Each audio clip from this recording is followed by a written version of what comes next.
words are inspired, or the scripture is inspired, and everything that is important to know one can glean from the scriptures, but that doesn't mean there aren't kind of minor errors in the transmission of the text. And this is the same move that this scholar is making with the Book of Mormon. Here's a problem in the text, a glaring problem. Yeah, but that's in order to make it more relatable, guys. First Vision's got a big problem. Only Joseph Smith can tell it. I mean, there's just nothing besides Joseph Smith's statement. But in this case, you have this text to deal with. You can't just simply throw it away. Now, that's what I think most scholars that don't believe in the Book of Mormon just throw it away. They ignore it. But when you look at these details, the details are extremely important in demonstrating what's really going on. So, yes, I'm back doing another Saints Unscripted video. This is the first video I've done, first reaction I've done to a Saints Unscripted video in a long time. Probably like a year and a half, and I've obviously not watched a Saints Unscripted video since then. I think his opening point there that non-believing scholars tend to ignore the Book of Mormon, I think that's fair.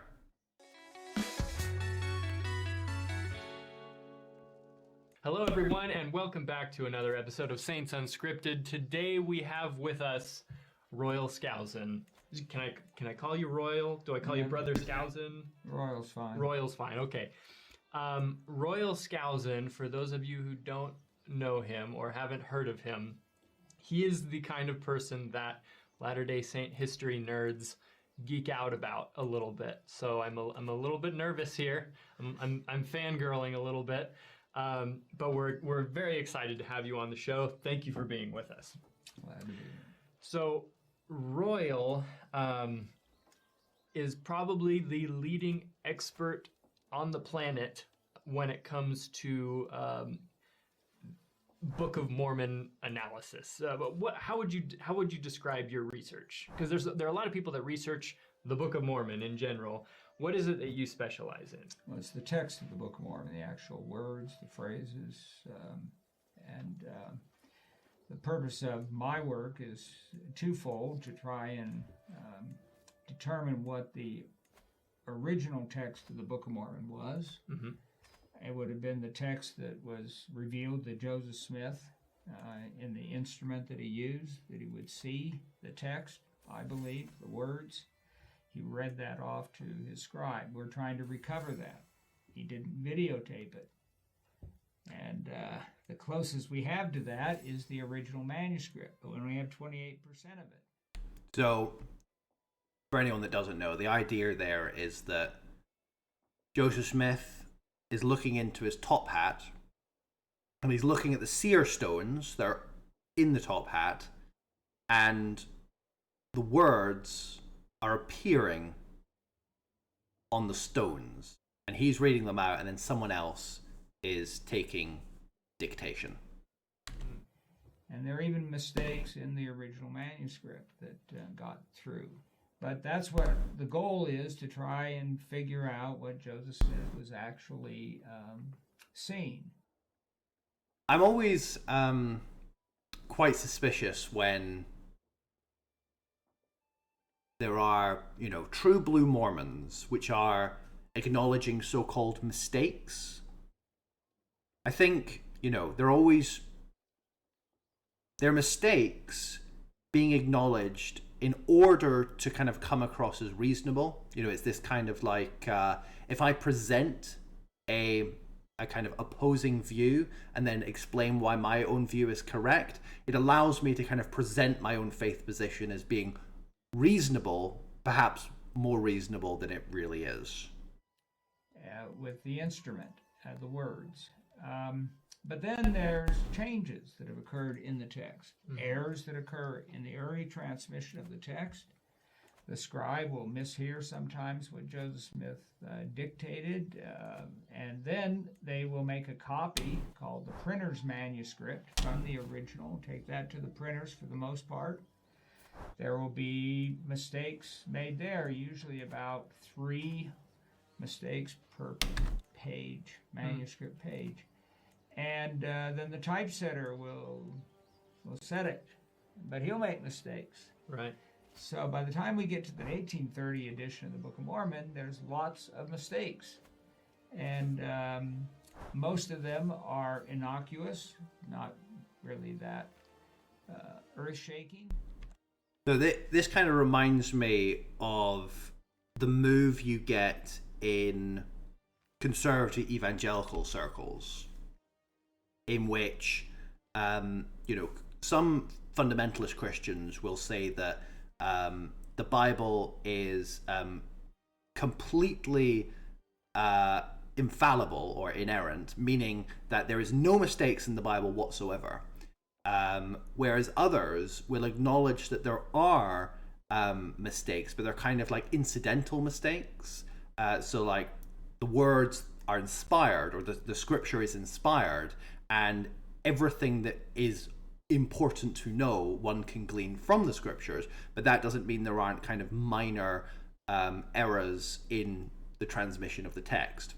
And this is the same move that this scholar is making with the Book of Mormon, in order to try and say that the difference is, though, that of course with the Bible that we're talking about many authors over hundreds of years, whereas with the Book of Mormon we're talking about one person giving dictation to 3 or 4 people over the course of less than a year, and then that dictation being turned ultimately into this printed edition.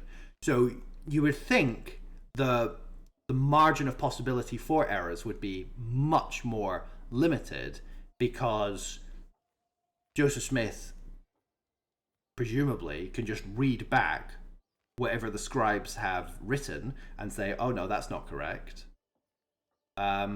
or read back what was going to be in the printed edition and say, no, that's not correct. But there are some that do change the meaning and would show up in translations and so forth. So my job is, number 1, to try and figure out what the original text was, and number 2, to describe the changes in the history of the text and where it's going to. So my work is called textual criticism. I don't do analyses like the use of this. And I suppose by kind of applying textual criticism, or approaching the Book of Mormon with a more textual critical lens, is a way of kind of just lending academic credence to the topic of studying the Book of Mormon in this more in-depth way. Savior's words, verily, verily, in 3rd Nephi and stuff like that, I find them pretty, to be honest, tedious. And a lot of brethren like to do those kinds of things, but I like to do the text and try and recover the original. So what you've done is essentially taken all of the editions of the Book of Mormon, and you've looked at every change that has been made across editions. Yeah, well, we have 2 manuscripts, the original, 28% of it. Mm-hmm. We have the printer's manuscript, all but 3 lines or so from the first leaf that were worn off. So we have pretty much 99.9%, whatever that is. And then we have these editions, beginning with the 1830. That's, of course, very important one. Other important editions, the 2nd edition, 1837, where Joseph Smith went in and corrected much of what he perceived to be bad grammar. There were lots of complaints when the 1830 edition was published of the bad grammar. Could you maybe give us an example or two? Well, a couple of the most notorious ones are things like they was yet wroth, the brothers of Nephi. They was yet wroth. How terrible. Instead of they were yet wroth. Yeah. And another one would be in them days. That occurs twice in the text, in the original text. And that was Joseph Smith changed one of those to in those days, but the other one he left. he didn't catch it, and it was only changed until in the early 1900s in those days. So those are two typical examples that usually jolt people when they're reading. Of course, I'm not sure if they'll get onto this later in the video, but there's also the theological changes to the text which came in later as well, such as the infamous sin darkening, the white and delightsome becoming dark-skinned because of sin and corruption that was removed from the text, and various examples like that. Even the 1830s got these errors in them. Yeah, because people would look at those and they'd say, well, if this is an inspired translation from God, why is the grammar so bad? Okay, well, let's look at it a different way. What they're really saying is, if this is from God, why isn't it in my correct English? All right, so then that leads to the question, what counts as correct English? That does. And one of the things that too many scholars... Again, this is kind of a fundamentalist Christian move that one can make, that you look at the text and something may appear to be incorrect, but then you just have to explain away the incorrectness by saying that, well, from their perspective, it's not incorrect because of some convoluted reason. And as long as you can give some convoluted reason, it doesn't matter how convoluted that reasoning is, if there is like a way of explaining it, even though any kind of logical breakdown would not come out with that answer, it allows you to at least pass it as a possibility as to how they've arrived at the way that the text shows up, the way it appears. And looking at the bad grammar, so-called, would say is there's no way God could give this if it came from him word for word. And the problem with that whole theory is that they're assuming that if God gave it word for word, it'd be in their correct English. And I don't think actually we can even say it's in Joseph Smith's English. The work that Stan Carmack and I have been doing for the last 6 or 7 years is to show that all this bad grammar was actually in general usage in the 15 and 1600s. You will find it in published books, academic books. There's some that say, yeah, I can definitely believe that. From them days, and and these are scholars writing. Since that time, that expression has become removed. It's been removed from standard English, but it remains in dialectal English, and so therefore we have this objection to it. And so we have gone through all of. I mean, I agree, but I would take that as evidence as it not being from God. Because, if these odd grammatical usages from that period are showing up in the Book of Mormon, isn't that kind of surprising? Isn't that kind of odd that would be the case? Especially if, as you say, as the scholar is saying, he's looking at the actual words, so he's reading them out. Well, if he's reading out the words, then you wouldn't get these kind of, idioms of that period or grammatical usages of that period.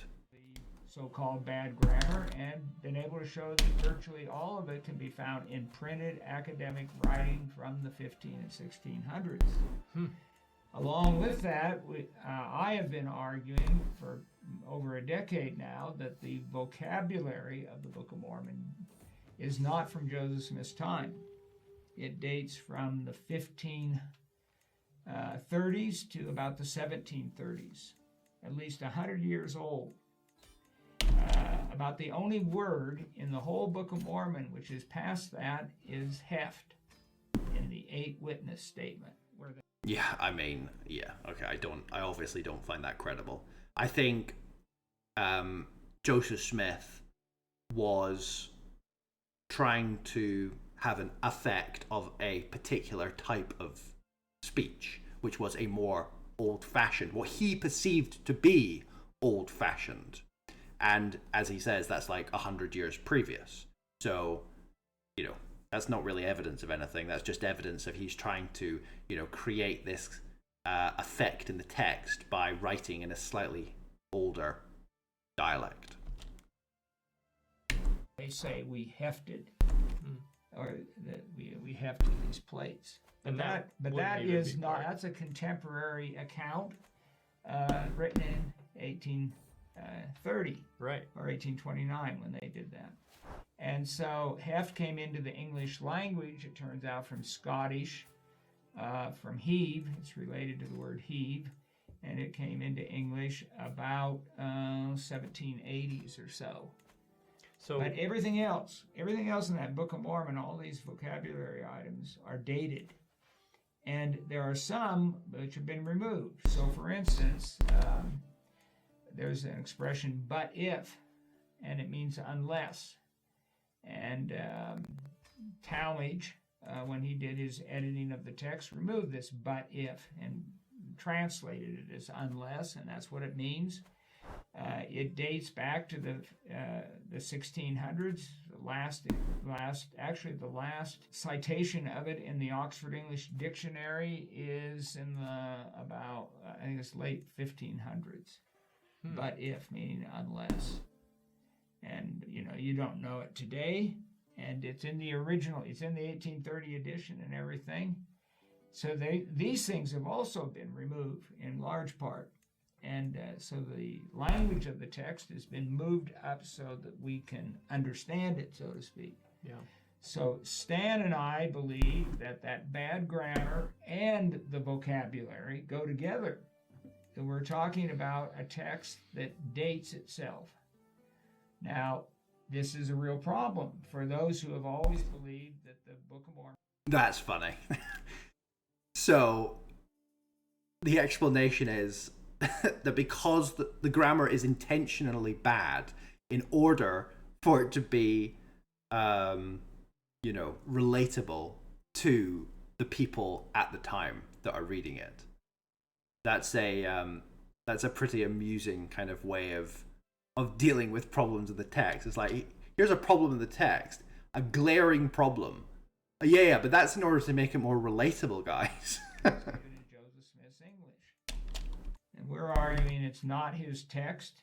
He is not the translator of the actual words. They were given to him in a revealed text, in a translation that shows a period of time of development, but which seems to have most of its syntax, its language, its sentence structure coming from the late 1500s, and its vocabulary from that 1530s to 1730s, 200-year period of time. And I expect that there's some ongoing research on this. Oh yeah, we keep working on it. And some things we find, which we thought were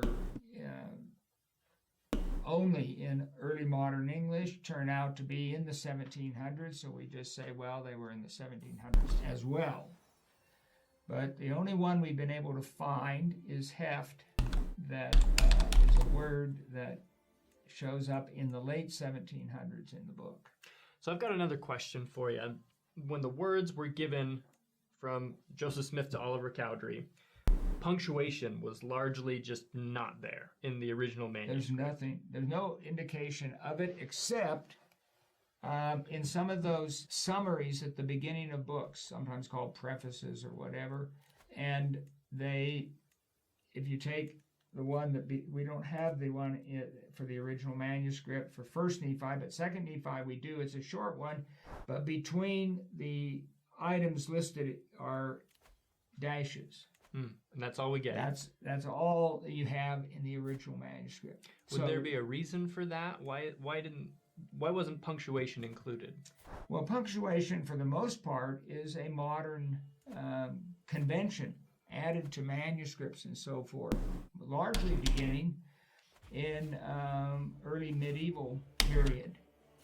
And so if you go back and read, ancient Greek manuscript for the New Testament, there is no punctuation. In fact, there's no spacing between the words in the Greek.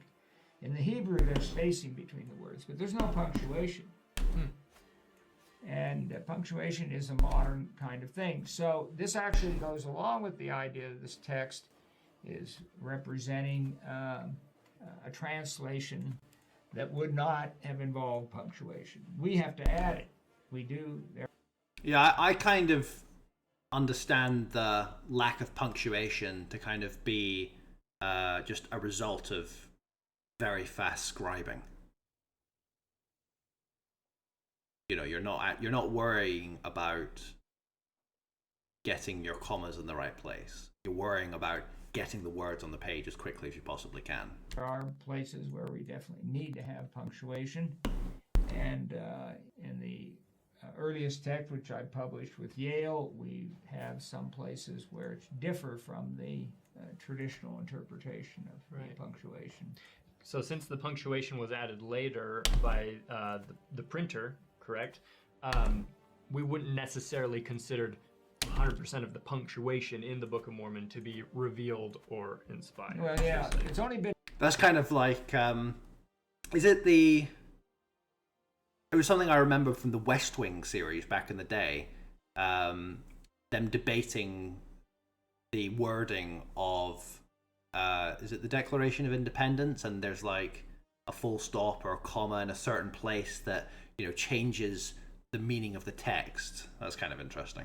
Done twice, as far as I know, from scratch. That is a linear text, no punctuation, no capitalization at the beginning of sentences. You don't know.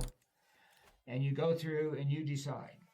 And John Gilbert's the first one. He got a manuscript. He said, I didn't have punctuation. A chapter was one big long sentence as far as it looked. And me. I had a constructed text from my computerized collation, and I had a purely linear text with only spaces between the words. And I did it, independent of him.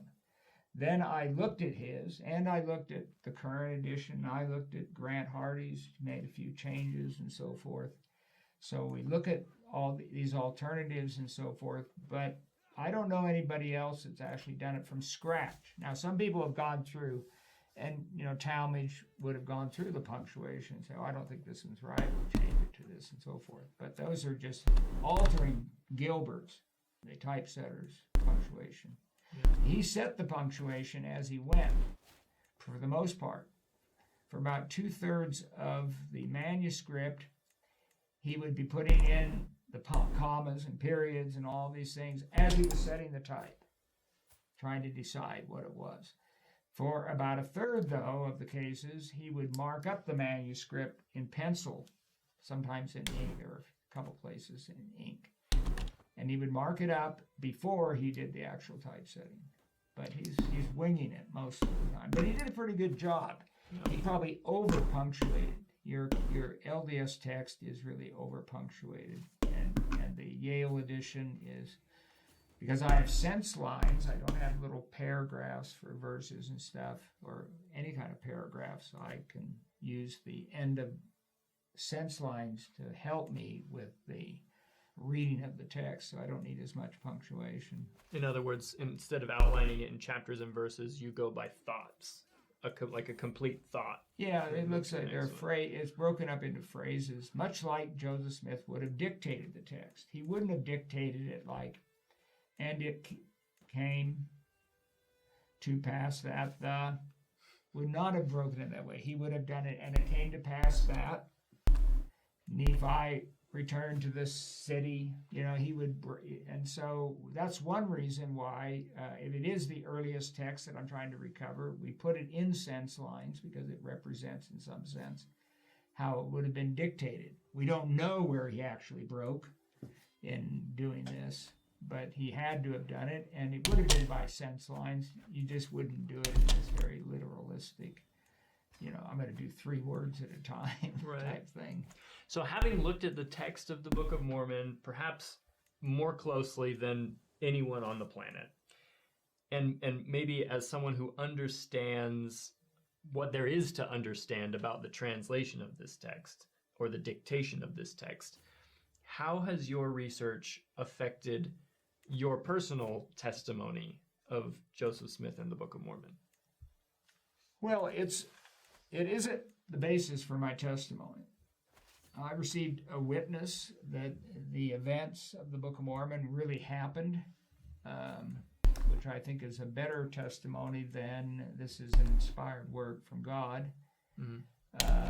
But that it really happened, because it could be inspired fiction. Some people are saying God gave this, but he made up the story. So I had a marvelous experience before I came to BYU. That's kind of interesting. It really does feel like, the church is moving away from these being historical events. Like, he didn't say it there, but he allowed it as a possibility. It's possible that this is a kind of inspired fiction, and the text is true. But then you get into the whole question of, well, what does true mean? Like, we usually think of true in terms of, is this historical reality? But of course, that's not necessarily what you could mean by true. You could think of it as true as in it contains spiritual truths, that kind of truth. And, reading the Book of Mormon in a very difficult part of my life, and reading the story of the queen of King Lamoni, and as she comes out of her trance and says that she has seen her Savior. Yeah, so it's kind of, deep spiritual significance. But whether historically true, maybe that's less important. But it's an interesting move for someone so, central to the church to say something, to allow for that possibility. She's been saved from an awful hell. And Spirit witnessed to me this really happened. So I have a testimony of the Book of Mormon that's independent of my work. And as I've done this work, I can say that the Lord has never given me a correct reading. What do you mean by that? Never said, this is, yes, you got the right reading, or yes, or something like that. There's been no revelation given to me, no spiritual confirmation, yes, this is right, or this is wrong.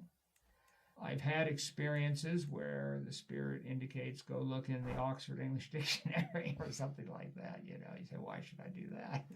You argue with the Spirit. You finally go look and oh man, there is something here. So those kind of things happen.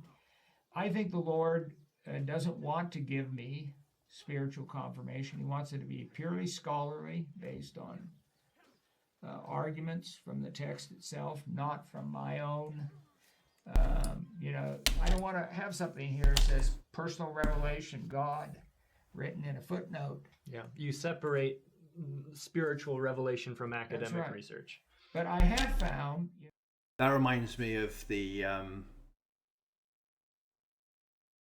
creationist cartoon, where it's like, a kind of scientific explanation for how the world came into existence, and then it's just got written on the chalkboard, God did it.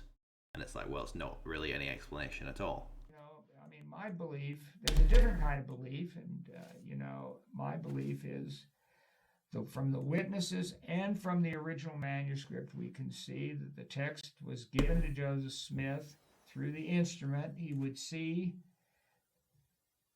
words. I think he could see about 30 words at a time in English, and that he read those off. He wouldn't read all 30. That seems so weird to me. That's apparently based on nothing. Like, off in the phrases, and the scribe would write them down and then read them back. There's evidence in the manuscript for that aspect of it, reading it back and so forth. When they came to names, that you couldn't just say Coriantumr. You had to spell it out, because it can't be done by pronunciation. Even the most careful pronunciation will not get that one right. Coriantumr. MR. You have to get MR, and Oliver misspelled it at first, Tummer, and they crossed the whole thing out, and it's written afterwards, in line, which means this happened right then and there. They didn't come back later and do it. They did it right there. And he's got the correct spelling, Tumr, and it's wonderful. The R goes like this. You see that? A little frustrated there. Never put this flare on any R anywhere. Except, it's like, hey, how can you expect me to spell this? You can't. So, clear evidence. And witnesses said they would spell out the Book of Mormon names. And there it is in the manuscript, evidence for it. So, I look at those kinds of things and say, yeah, we're finding evidence that this text was revealed to Joseph Smith, word for word. He could see the letters. He did his best to read it off. Mistakes did occur. There's probably about 3 places. I mean, sorry to state the obvious, but it's hardly evidence. Where, I think Joseph Smith misread what he was actually reading. Awful state of woundedness, I think, is a misreading for awful state of wickedness. I know, who is it that wants to he makes a big deal out of this awful state of woundedness, but anyway. It's really quite impossible. But, and I would maybe add these details that you're telling us about. They might seem like minor details, but what you're showing is the actual evidence that we have in front of us, the academic evidence. And if you're going to say, Joseph Smith was a fraud, you still have to incorporate this evidence because it's there. Like this isn't a spiritual argument. It's right there in the text. If Joseph was a fraud, you still have to figure out why he is dictating this. Why Oliver Cowdery is. It's got this thing. This thing actually exists. Mine in 1830. What? You need to present a piece of evidence. Then no piece of evidence has been presented. As far as I can tell, Joseph Smith is, through a kind of, in an elaborate, dramatized way, is telling stories, as he did in his childhood, growing up. So. But manuscripts actually exist. So, this is why I see a clear difference between this as a testimony building item versus, say, the first vision. First vision's got a big problem. Only Joseph Smith can tell it. There are no original dictation manuscripts. Well, there's nobody with him that can say, yes, I was with him and this is what happened. No scribes. And Jesus didn't leave his signature on something, I mean, there's just nothing besides Joseph Smith's statement. But in this case, you have this text to deal with. You can't just simply throw it away. Now, that's what I think most scholars that don't believe in the Book of Mormon just throw it away. They ignore it. I don't quite know what you mean. What do you mean throw it away? Yes, there is a text. There's a text that's being dictated, and I can definitely imagine Joseph Smith misspeaking while he tells his story, and I could definitely imagine the scribes mishearing or, making mistakes in not knowing certain spellings and whatnot as they write. And I can certainly imagine that as the book is prepared for publication, there being another person. Basically, anytime there's the possibility for human error, you could get human error.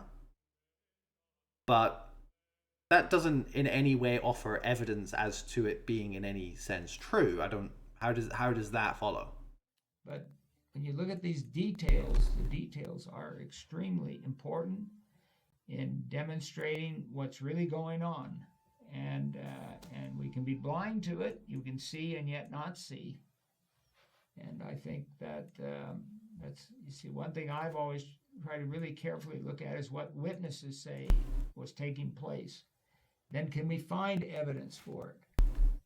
And generally, we can find evidence for their statements, except for one big one that They really believe, they all believe that Joseph, the scribe, could not write down anything incorrect. No spelling errors. That's no David grammar Whitmer, errors. isn't it? All of them. Or a statement from David Whitmer It's saying not only something to David that effect. Whitmer, it's from Martin Harris, it's from Emma, it's from not Oliver, he didn't ever say much, but they all the other witnesses are saying that it had to be perfect, or they could not go on, or this is false. Right. It's full of spelling errors to begin with, but there are even readings which are impossible, like Ishmael and also his whole.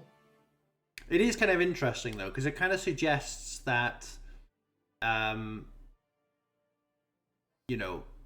the Mormons have almost kind of been pushed back into a corner in which the mistakes in it are so glaring and so obvious. You can't just continue to, scream and shout, "It is true, it is true, it is true." You have to, in some way, allow for the possibility of these mistakes while continuing to affirm the truth of the text, whatever that means, as I suggested earlier. Oh. Hole, Hole. So what is it? Well, Oliver, when he made the printers from it, had to guess. It's called a conjecture. He guessed that it meant household, Ishmael, and also his household. I think it was whole household. But in any event, it's clear proof that the scribe could make a mistake, and they went on. It disproves all of these statements. Now, why did they believe it? See, then you have to deal with, well, why are they believing this? And I think the evidence is very clear. They're hearing Joseph Smith spell out names. So they make the false claim that, they're making sure that everything's letter perfect. And they transfer that to everything. So perhaps a false assumption that has been carried on through tradition, and a lot of people today still might believe that. That's right. But the evidence isn't there. The evidence is not there. They said the instrument would not let them go. They all say this, and they're wrong. Emma thinks the instrument could tell Joseph when she was making a mistake and not to go on. But we don't find any evidence for that. We don't have Emma's stuff. We don't know. But, any of the others, we just have to look at what the actual manuscript shows us. So sometimes what witnesses say are disprovable, and sometimes it can be confirmed. They are spelling out names, Book of Mormon names. They don't spell out Bible names. You can misspell Isaiah just any old way you want. So a lot of people in our audience, they might be reading the Book of Mormon for the first time, or they might be new members of the church. They might not be members. They might just be looking to learn more about our faith. What advice would you have for them as they crack open this text? Well, read it in the Yale edition. I have the Yale edition. Well, I just don't. I don't know. It is true. I think you can get a testimony reading the Book of Mormon from virtually, I guess, any edition. I'm sure, most of the examples you have, people reading the standard text. But I think you have to read it with an open mind, and not decide in advance anything. Read this story. And there are certain parts of it that I think are more dramatic and helpful. Like I think the story of Ammon on his missionary efforts to Lamoni and so forth is one of the great stories. And there are other ones which are tremendously moving. There are others that, are less so. Of course, we have all those Isaiah passages that most people struggle with. So you just have to deal with, I think Boyd K. Packer in his conference talk said to skip it if you need to. They took that out in the printed version. Did they really? From what I never could find it, but I heard him say it. I don't skip it, but it wouldn't hurt to skip it. I don't think you need to read it. Take what you can handle. So, there are lots of really great discourses and stories told that are quite moving and spiritual food. So, I don't think maybe some people have done this kind of thing, tried to identify the better parts of the Book of Mormon for reading. Royal Skousen, thank you so much for joining us today. We're going to make sure we put up on the screen here. Editor, this is an announcement for the editor. Make sure you put up all of Royal Skousen's books on the video here, because you have quite a few of them. And your analysis of textual variations of the Book of Mormon, variants in the Book of Mormon, those are available for free online through Book of Mormon. First edition is. First edition. The first edition, and that was produced over from 2004 to 2009. Does that make sense? Yes. 6 years, one each year. And it goes through all the changes in all except it will only do the first grammatical ones. Okay. I mean, the first of any grammatical one, then it just leaves them. Yeah. The grammatical changes, you have to go to another couple books that list all the grammatical changes. But it'll go through everything basically, and you can get it online, the first edition. But there's a second edition. This is I brought the first edition here for 2004, part 1. But if you're going to, you look at the Yale edition at the end, it just lists all these changes, the important ones. But for most people, they don't seem very significant, or they're overwhelmed by them. But if you read them, you'll see how important they are in understanding the text. And it's just kind of fun. It's just kind of fun to know, reading the 1981 edition of the Book of Mormon and being able to see, this reading is great, but it was different. This word was different in the earliest text. Yeah, it's just kind of fun to do that. Well, very often, it's significantly more helpful, I think, in understanding the text. So, thanks for joining us, Royal. Don't forget to subscribe to the channel if you haven't. Check out Royal stuff, and there's still a couple more books on the way, if I understand correctly. Yeah, there's 7 and 8, part 7 and 8 of the last volume 3. Transmission of the text goes through that in 7 and 8. Is textual criticism of the Book of Mormon, the principles, and all of that kind of thing. And also for the Yale edition, we are doing a second edition, a paperback version, so less heavy than this big thing. Yeah. And a complete new introduction that explains how I got the text from the sources and so forth. So it's a textual critic's introduction rather than the kind of thing that Grant Hardy did for the first edition. Amazing. Guys, that's coming. Check it out. And we'll see you next time. See ya. So, yeah, I mean, I think that video just skirted the more controversial issues, kind of as you would expect. But anyway, thanks for watching. Thanks for watching the video. I've come back, so I'm going to do a few more reactions to Saints Unscripted. Hopefully some that are a little bit more interesting than this one. Please do all that good stuff. Like, subscribe, leave a comment below. And if you're new to my channel, I've done loads of stuff on Mormonism previously, so just check out one of the playlists. Thanks for watching, and I'll see you in the next one.